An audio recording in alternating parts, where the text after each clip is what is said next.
Hi friends, ഇന്ന് ഞാൻ നിങ്ങളായിട്ട് ഷെയർ ചെയ്യുന്നത് ഒരു ഈസി ആയിട്ടുള്ള ഒരു റെസിപ്പിയാണ്.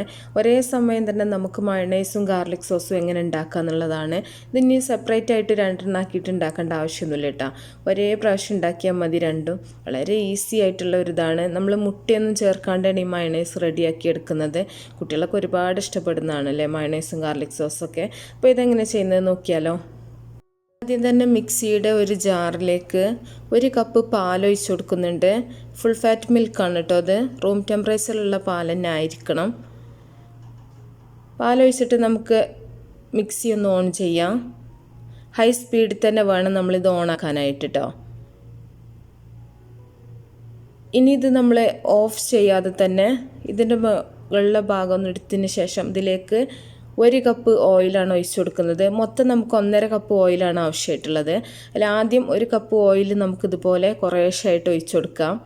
നമുക്കിത് എല്ലാം കൂടെ ഒന്നിച്ചിട്ട് ഒഴിച്ചിട്ട് അടിച്ചെടുക്കാം കേട്ടോ. പക്ഷേ ഇതുപോലെ ചെയ്യണമെങ്കിൽ വളരെ പെട്ടെന്ന് തന്നെ നല്ല ക്രീമി ആയിട്ട് നമുക്ക് കിട്ടും. ഇതുപോലെ കുറേശ്ശെ ഒഴിച്ചു കൊടുക്കുക. ഇല്ലയെന്നുണ്ടെങ്കിൽ നിങ്ങൾ ഫുള്ളായിട്ട് അടപ്പ് അയക്കുന്ന മിക്സിയാണെന്നുണ്ടെങ്കിൽ അതുപോലെ ഫുള്ളായിട്ട് അടപ്പ് എടുത്ത് മാറ്റിയതിന് ശേഷം ഇതുപോലെ ഒഴിച്ചു കൊടുത്താൽ മതി കേട്ടോ, ഓൺ ചെയ്തിട്ട്. അപ്പോൾ ആദ്യം 1 കപ്പ് ഓയിൽ നമ്മൾ കുറേശ്ശായിട്ട് ഒഴിച്ചിട്ടുണ്ട്. ഇനി നമുക്ക് 1/2 കപ്പ് ഓയിലും കൂടെ ഒഴിക്കാണ്ട് കേട്ടോ. അതിന് മുമ്പായിട്ട് നമുക്ക് ഇതിലേക്ക് ആവശ്യത്തിനുള്ള ഉപ്പിട്ട് കൊടുക്കുക. ഇനി ഇതിലേക്ക് 1 ടീസ്പൂൺ വിനാഗിരിയും കൂടെ ചേർത്ത് കൊടുക്കുന്നുണ്ട്. ഇതിന് പകരം നിങ്ങൾക്ക് ചെറുനാരങ്ങ നീര് ചേർത്ത് കൊടുക്കാം കേട്ടോ.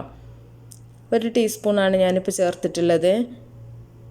ഇനി ബാക്കിയുള്ള 1/2 കപ്പ് ഓയിലും കൂടെ നമുക്കിതുപോലെ തന്നെ കുറേശ്ശായിട്ട് ഒഴിച്ചു കൊടുക്കാം. എല്ലാം കൂടെ ഒരുമിച്ചല്ല ഞാൻ ഒഴിച്ചിട്ടുള്ളത് കേട്ടോ. ഇപ്പോൾ നമ്മുടെ ഇതിൻ്റെ ഒരു ടെക്സ്ചറൊക്കെ മാറി വരുന്നുണ്ട്, ക്രീമി ആയിട്ട് വരുന്നുണ്ട് കേട്ടോ. നമ്മൾ ഓയിൽ ഒഴിക്കുന്നതിനനുസരിച്ചിട്ടാണ് അതിൻ്റെ ആ ഒരു തിക്നെസ് മാറി വരുന്നത്. ഇപ്പോൾ ലൂസായിട്ട് ഇങ്ങനെ വന്നുകൊണ്ടിരുന്നത് നമ്മൾ ഓയിൽ ഒഴിക്കുന്ന സമയത്താണ് അതിങ്ങനെ കട്ടി കൂടി വന്നത്. ഇനി നമുക്കിതിലേക്കൊന്നും ചേർക്കേണ്ട ആവശ്യമില്ല. ഇപ്പോൾ നിങ്ങൾക്ക് കാണുന്നുണ്ടാവും ഇത് നമ്മുടെ ഈ മയണൈസ് നല്ല ക്രീമായിട്ട് തന്നെ വരുന്നുണ്ട്. അപ്പോൾ 1 കപ്പ് പാലിന് 1.5 കപ്പ് ഓയിൽ എന്നുള്ളത് നല്ലൊരു കറക്റ്റായിട്ടുള്ള അളവാണ് കേട്ടോ. അപ്പോൾ നന്നായിട്ട് നല്ല ക്രീമായിട്ട് തന്നെ വന്നിട്ടുണ്ട്. ഞാനിപ്പോൾ സ്വിച്ച് ഓഫ് ചെയ്യാണ്. ഓഫ് ചെയ്തിട്ടുണ്ട്. ഇപ്പോൾ നല്ല ടേസ്റ്റി ആയിട്ടുള്ള മയണൈസ് ഇവിടെ റെഡി ആയിട്ടുണ്ട് കേട്ടോ. ഈ സമയത്ത് നമുക്ക് മയണൈസായിട്ട് എടുക്കണം എന്നുണ്ടെങ്കിൽ ഇതിൽ നിന്ന് മാറ്റി വെക്കുക.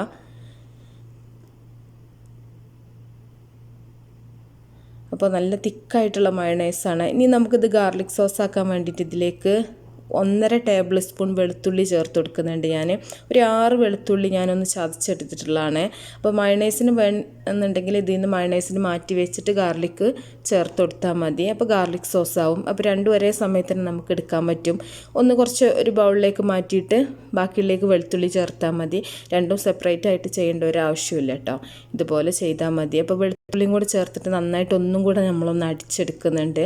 വെളുത്തുള്ളി എല്ലാ ഭാഗത്തേക്കൊന്ന് മിക്സ് ആകാൻ വേണ്ടിയിട്ടാണ്. വെളുത്തുള്ളി സോസ് മാത്രം മതി എന്നുണ്ടെങ്കിൽ നിങ്ങൾക്ക് നേരത്തെ പാലൊഴിച്ച സമയത്ത് തന്നെ വെളുത്തുള്ളി ഇതിലിട്ടിട്ട് അരച്ചെടുത്താൽ മതി. ഞാനിപ്പോൾ രണ്ടും കൂടെ അങ്ങനെ കാണിക്കുക ആയതുകൊണ്ടാണ് ലാസ്റ്റ് ചേർത്തത്. അപ്പോൾ നല്ല ക്രീമി ആയിട്ടുള്ള ഗാർലിക് സോസും റെഡി ആയിട്ടുണ്ട്. അപ്പോൾ മയണൈസായിട്ടും ഗാർലിക് സോസായിട്ടും നമുക്കിത് യൂസ് ചെയ്യാൻ പറ്റും. അപ്പോൾ നല്ല ടേസ്റ്റാണ് കേട്ടോ. നമുക്ക് റൊട്ടിയുടെ കൂടെ, ബ്രോസ്റ്റിൻ്റെ കൂടെ, എന്ത് സ്നാക്കിൻ്റെ കൂടെ വേണമെങ്കിലും കഴിക്കാൻ പറ്റും. വളരെ ഈസി ആയിട്ട് നമുക്ക് വീട്ടിൽ തന്നെ ഇതൊക്കെ ചെയ്യാൻ പറ്റും കേട്ടോ. മുട്ടയൊന്നും വേണ്ട ഇനി മയണൈസ് ഉണ്ടാക്കാനായിട്ട്. അണ്ടിപ്പരിപ്പ് ചേർത്തിട്ട് ഉണ്ടാക്കാറുണ്ട്. അതിൻ്റെ ആവശ്യമില്ല, പാലുണ്ടായാൽ മാത്രം മതി. അപ്പോൾ എല്ലാവരും വീട്ടിൽ ട്രൈ ചെയ്ത് നോക്കുക. എന്നിട്ട് നിങ്ങളുടെ ഫീഡ്ബാക്കൊക്കെ അറിയിക്കുക. അപ്പോൾ നല്ല നല്ല റെസിപ്പികളൊക്കെ ആയിട്ട് നമുക്ക് അടുത്തൊരു വീഡിയോയിൽ കാണാം. Okay, by.